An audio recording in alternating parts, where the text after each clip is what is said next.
Manu Raju on Capitol Hill. Manu, let's check in with you. The senators are expected to convene in the Senate chambers in the next hour. What's happening now?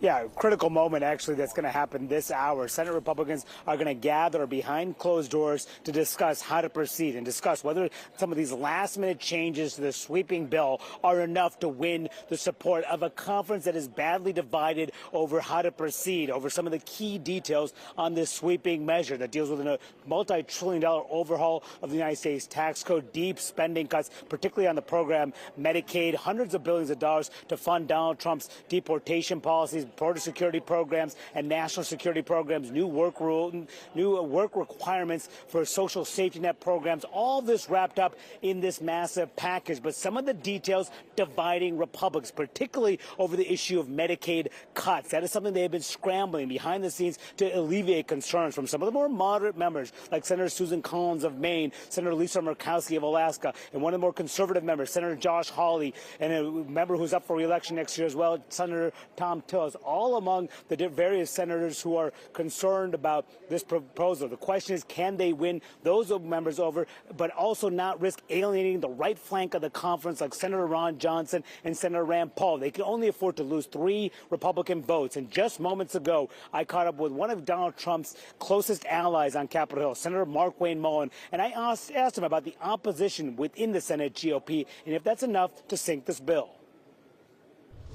You have Ron Johnson says he's a no. You have Rand Paul says he's a no. You have Tillis says he's a no. You have Collins raising concerns. Murkowski raising concerns. Hawley raising concerns. Everybody's got concerns, but saying you're voting no and when you get to the floor and voting no is 2 totally different things. We've seen people. You've been around here for how long? Long time. How many times you've seen no's flip to yeses? Quite a bit. Quite a bit. So we still got some time. This is a big deal, and these people are kind of dug in. No? I don't believe in losing, and we're going to get the votes.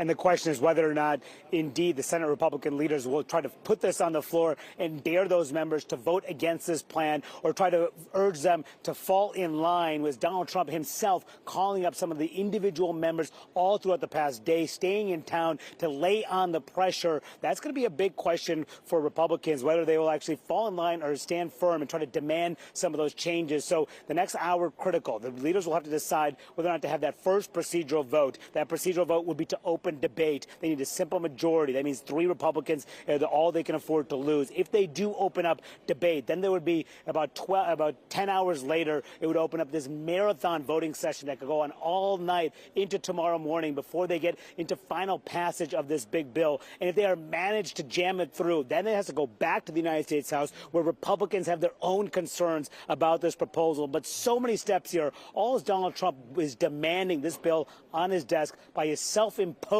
July 4th deadline. Yeah, well, Fred. Potentially has a long way to go just today alone. All right, Manu Raju on Capitol Hill. We'll check back with you. Thanks so much. Betsy.